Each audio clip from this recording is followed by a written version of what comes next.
Hello, good morning dear students. आज हम अपने चैप्टर नंबर जो सेकंड है उसके क्वेश्चन आंसर्स करते हैं बेटा। हमारा फर्स्ट क्वेश्चन है, what are the communicable diseases, how do they spread. Communicable या संक्रामक बीमारियां क्या होती हैं और वो किस तरह से फैलती हैं।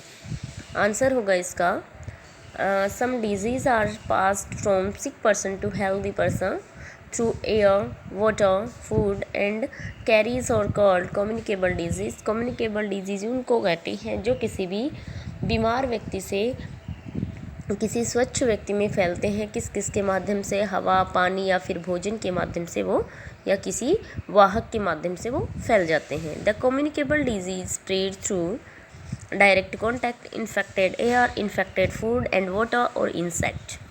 ओके, आशा है क्वेश्चन समझ आया होगा। क्वेश्चन है आपका कि कम्युनिकेबल डिजीज़ हैं वो क्या होती हैं और वो किस प्रकार से फैलती हैं। तो कुछ डिजीज़ ऐसी होती हैं जो क्या करती हैं बेटा, जो भी सिक पर्सन है, एक बीमार व्यक्ति है, उससे हेल्दी पर्सन में फैलती हैं। किस किस के माध्यम से? Air, water, food and carries, जो है वाहक होते हैं, उनके माध्यम से एक जगह से, एक व्यक्ति से दूसरे व्यक्ति में फैल जाती हैं। किस किस से? डायरेक्ट कॉन्टैक्ट से, इन्फेक्टेड एयर जो संक्रमित हवा है उससे, और इन्फेक्टेड फूड या वाटर या फिर इंसेक्ट के माध्यम से। ठीक है, क्वेश्चन नंबर अपना सेकंड है, what are deficiency disease, name the disease caused by deficiency of protein and carbohydrate. कमी से कौन कौन से रोग होते हैं? डिफिशियंसी डिजीज़ किन को बोलते हैं, और आपको वो डिजीज़ बतानी है जो प्रोटीन और कार्बोहाइड्रेट की कमी से होती हैं। तो disease cause due to insufficient intake of a nutrient is called deficiency disease. अपर्याप्त मात्रा में किसी भी न्यूट्रिएंट्स के, अपर्याप्त मात्रा हो जाए भोजन में किसी भी न्यूट्रिएंट्स की, हो सकता है वो प्रोटीन की हो, कार्बोहाइड्रेट की हो, तो उसे हम क्या बोलते हैं बेटा?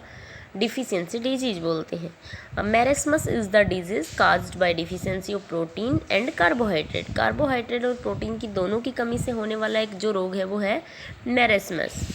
ठीक है, अपना क्वेश्चन नंबर थर्ड है, right the symptoms of anaemia and how can be treat it.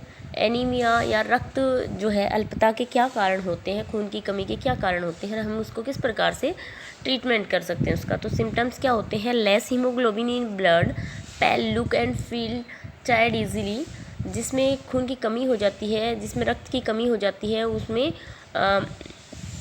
पीले पीले से दिखाई देने लग जाते हैं और बिल्कुल उनको थकान महसूस होती है। For treat it we eat apple, spinach, gram etcetera. तो हमें ये सारी चीज़ें लेनी चाहिए जिनमें क्या होता है, जिनसे कि हीमोग्लोबिन हमारे ब्लड में बढ़ता है। What is the balance diet? Balance diet क्या होती है? तो है healthy diet is one that help maintain और improve overall health and provides all nutrients called balance diet. Balance diet वो डाइट होती है जिसमें कि सारे न्यूट्रिएंट्स जो हमारी हेल्थ के लिए अच्छे होते हैं वो हमें प्रोवाइड किए जाते हैं, उनको हम बोलते हैं संतुलित आहार या बैलेंस डाइट। क्वेश्चन नंबर 5 है, how can we prevent disease. हम रोगों से कैसे बच सकते हैं, कैसे उनको रोक सकते हैं। तो wash our hand time to time, हमें समय समय पर अपने क्या करने चाहिए? हैंड वॉश करनी चाहिए।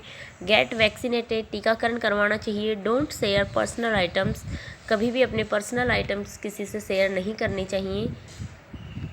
Garbage beans should always be covered, जो आपकी डस्टबिन्स हैं उनको हमेशा कवर्ड करके रखना चाहिए। Prevent growth of germs by cleaning our house, bathroom and toilets properly.